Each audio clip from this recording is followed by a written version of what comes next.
Hey, good morning, everybody. Just leaving my job at FedEx, throwing packages.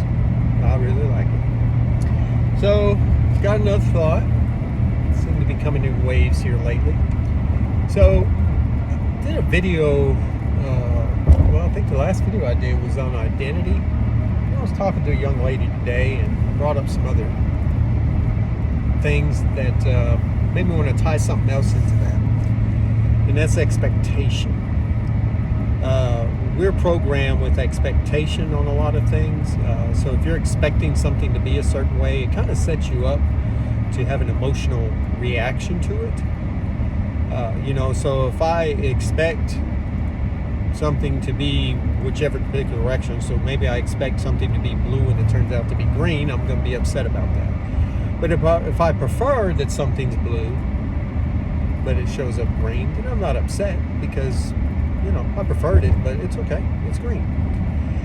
And a lot of times in our lives, we have this issue because we attach so much expectations. Especially with people, we expect so much from people. We shoulder them with our expectations of how they should be, how they should live, how they should react, what they should look like. All these different things that we do to create these expectations. And then when these people don't meet this expectation or this standard that we've set to make them acceptable to us, then we have a reaction that's typically negative. But sadly, what that does is doesn't allow for love. It just allows for contention, disagreements, separation, a whole host of things that are just not good for any relationship with people. We were talking, and we were talking about cussing, and I could care less about cussing. I really do. I could care less whether you cuss or I cuss. It doesn't really matter to me because those words are irrelevant. What matters with words is the intent behind the words and the heart behind the words.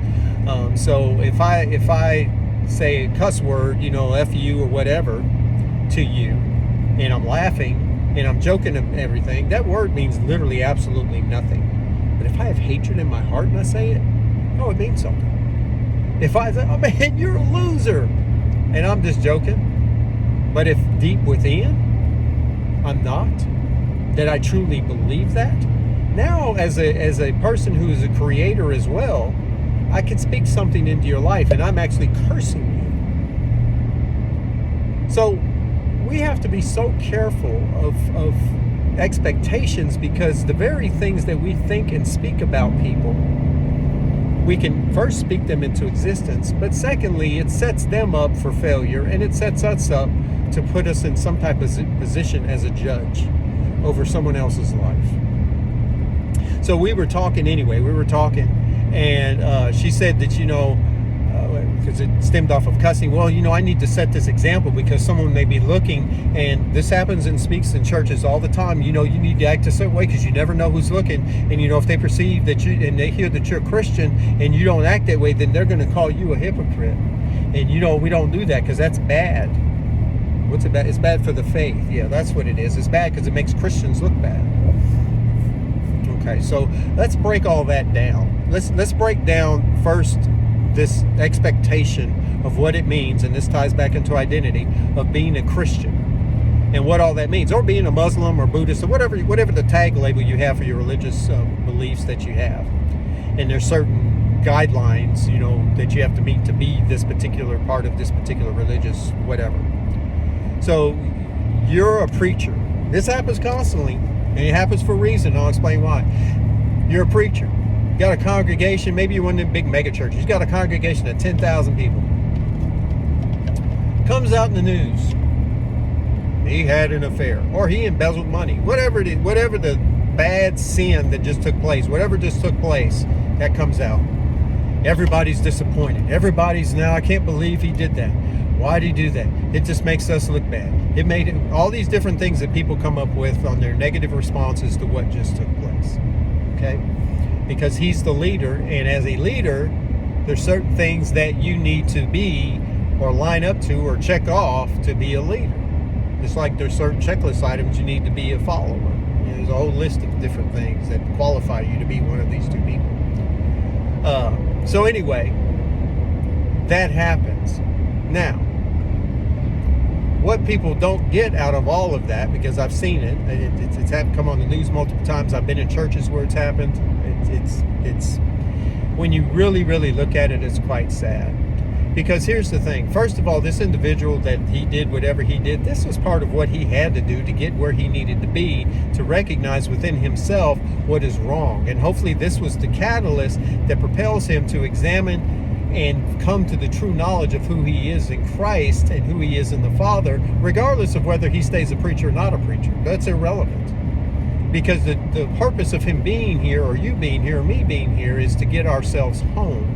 And all those involve learning experiences and situations that catalyst or propel us forward to that direction. So even if it seems bad and horrible and negative, it's not, because it's part of what needs to take place for this individual to get where he needs to be. But the people that are condemning this man or woman or whoever does this, they were party to it, because they had attached their expectations of what he's supposed to be and then spoke it into existence for him to be this. So now you've got all these people that are expecting this one man to be all this and everything else. But what they didn't know was that as a young man, he maybe, let's say he had a revelation, and he spoke it, and it was something that was just really for him. He spoke it, but people were like, man, that's amazing. And then maybe he did it a few times, and they're like, man, you should be a preacher. That's what you're called to be, a preacher. That's what you're supposed to be. And his ego steps in, and the next thing you know, he's going to seminary or whatever school is going to be used, depending on what religion you're in, to train you how to be a preacher. Or maybe you don't even do that. You just start your own church because you feel, because of what people have affirmed, what you think is the truth, that this is what you're supposed to be. So you do this and you do this. 5 years go by, 10 years go by, however much time passes, but there's always been this aching, gnawing feeling that something wasn't right. That you weren't at peace, that you weren't happy. There was something that just wasn't there.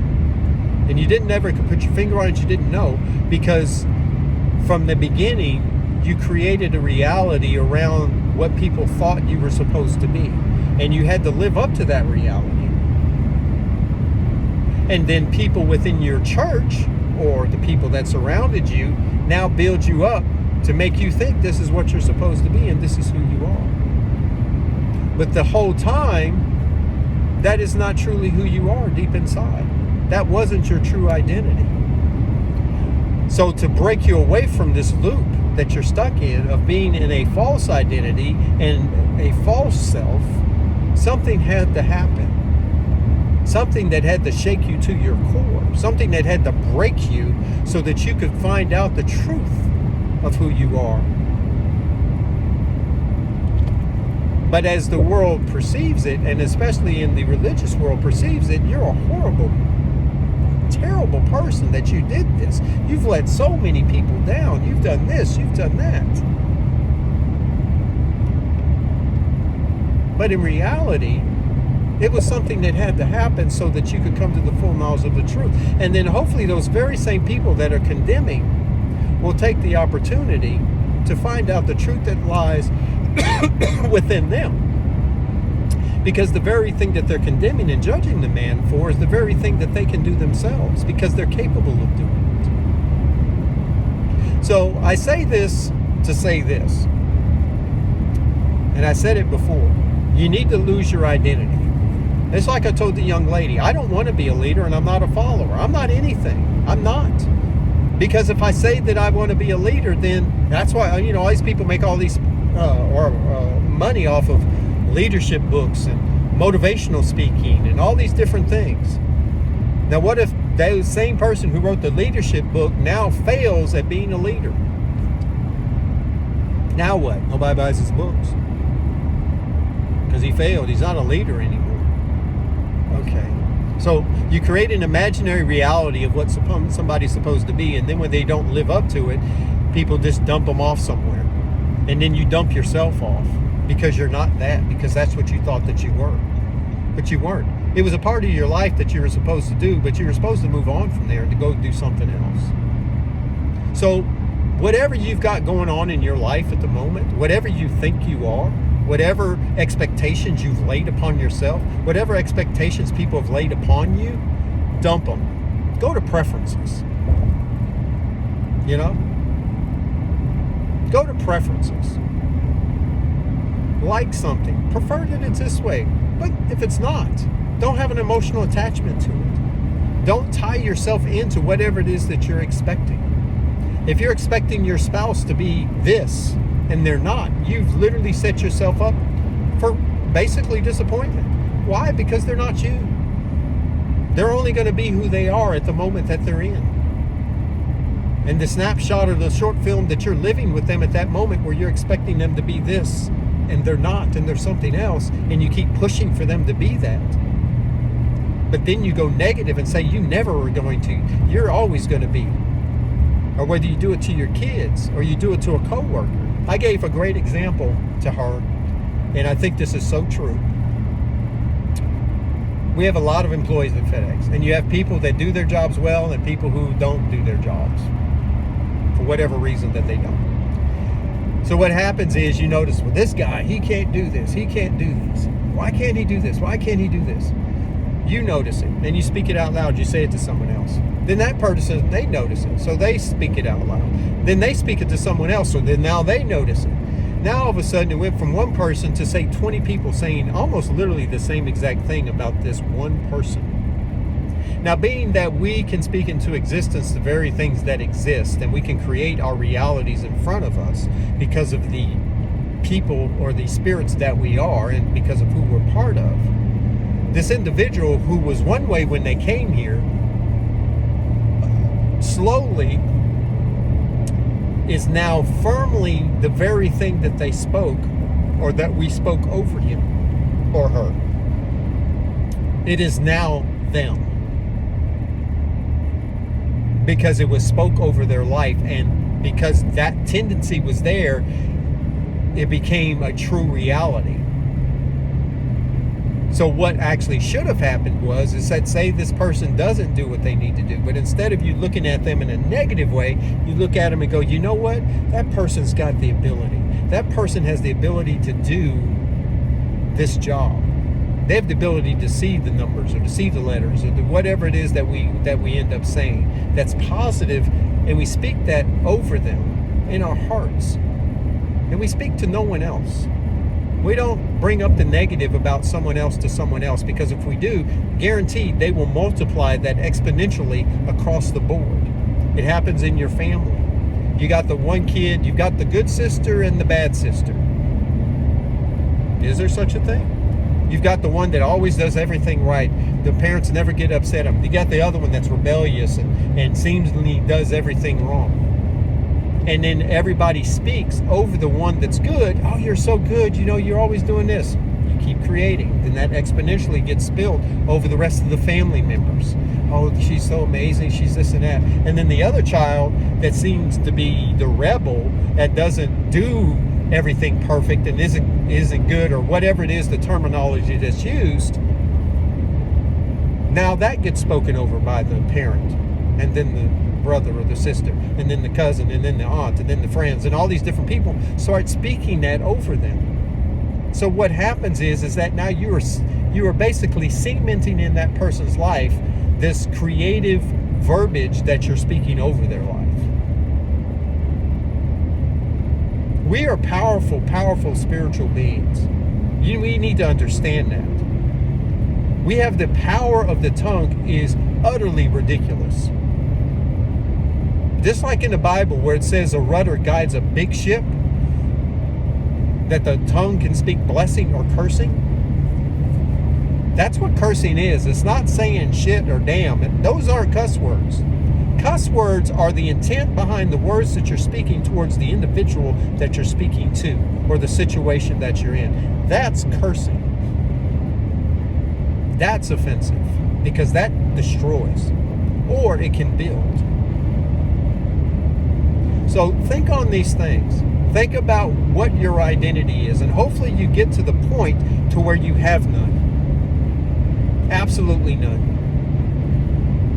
You're not a father, you're not a mother, you're not a preacher, you're not a doctor, you're not a You're not an engineer. You're not a Christian. You're not a Muslim. You're not a Buddhist. You're not anything.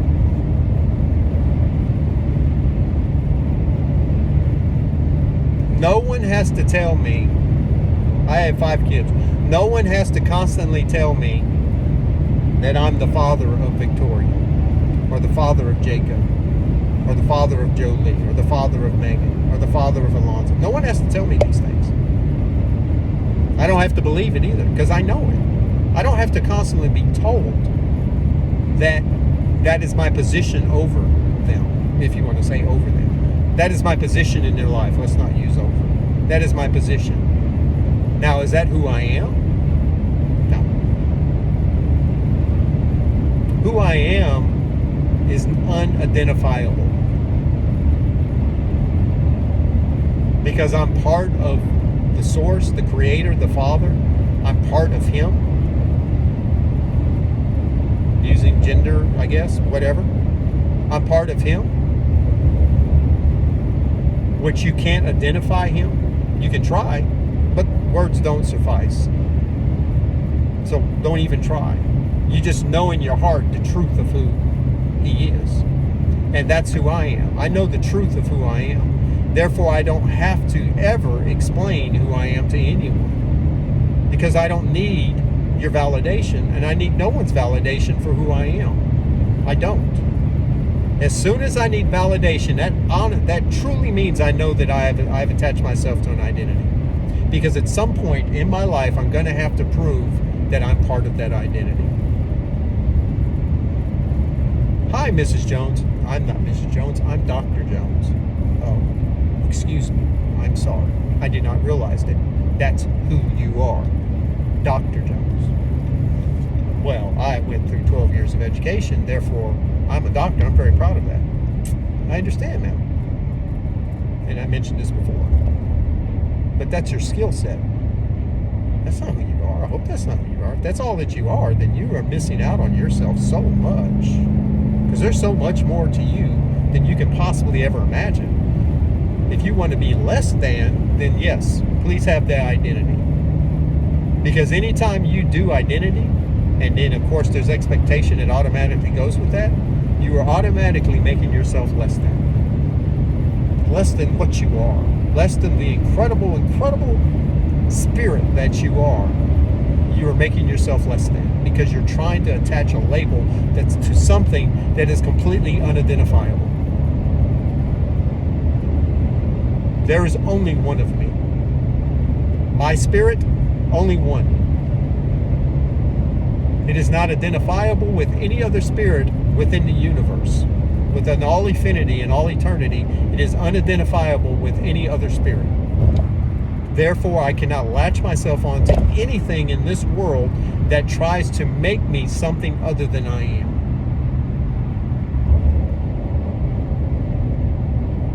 Do you get the freedom that flows with that? There's so much freedom in that. Because then I don't have to ever live up to anyone's expectations of me. Because that's on you. It's not on me.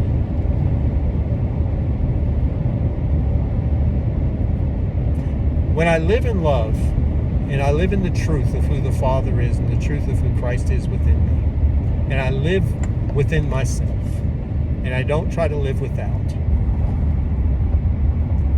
then that's when I start to be all that I am supposed to be. And all those that are around me that I love and care for, and those that I don't even know, get all that they are supposed to have at that moment from me. They don't get anything less, and they don't get anything more. Think about if you do stuff for people because they expect you to do it. Not because it's you, and not because it's coming from your heart, but because you're expected to do it. Who's getting robbed? I say both of you are. Because you're being robbed of truly who you are, and they're being robbed because they're getting something from you that's not you. They're not getting the truth of you. They're getting what they expect from you. which is a lie. Because when you, once again, if you live in expectation, you're going to basically end up living a lie. You won't be living the truth. And you'll always give the lie too. All lies start from a truth. It's pretty deep. Pretty amazing too, though. I mean, it's pretty amazing. So identity, expectation. Walk away from it. Walk very, very far. I'd say run. I would just dump it all. Dump it all. And start to find out the truth of who you are. Allow the Father, who's always there, Christ within you, whatever terminology you want to use, the truth of who you are will become amazing. And you'll start to know and see and hear and view things in a totally, totally different way. And as each waking moment, each second, each day passes, hopefully you end up closer to the truth. The lie of this world is that it's constantly putting things in front of you to either block you or push you away from the truth of who you are. There's always fodder, always, trying to stop you from going down your path.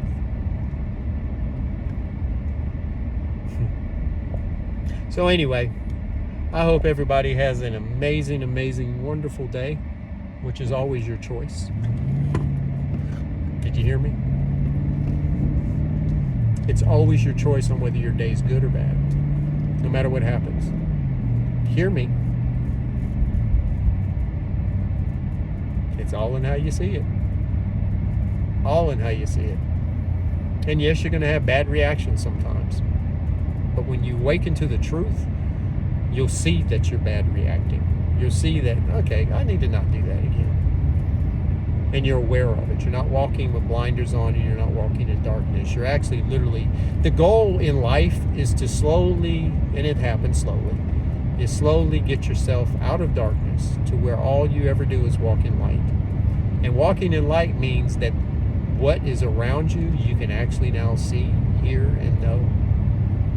And you're not blind to anything anymore. You start to truly see everything as it is, not as what's been presented to you and what you've been programmed to believe it is. So, anyway, love you, because it's a choice. All of you, whoever listens. And I thank you so much for anyone that listens. As I said, I do it, a lot of this just to get it out of me and to reaffirm things that I know to be true. And I hope that at some point the keys that I present to you unlock some of those rusty old locks within your heart so that you can start to hear and see as well. And then you can start to become a locksmith and unlock hearts and minds. Because that's what we're here to do. We're all one body. We're all part of the same Creator. And our goal is to help one another come to the knowledge of truth. So anyway, love you. Peace. Have a wonderful day.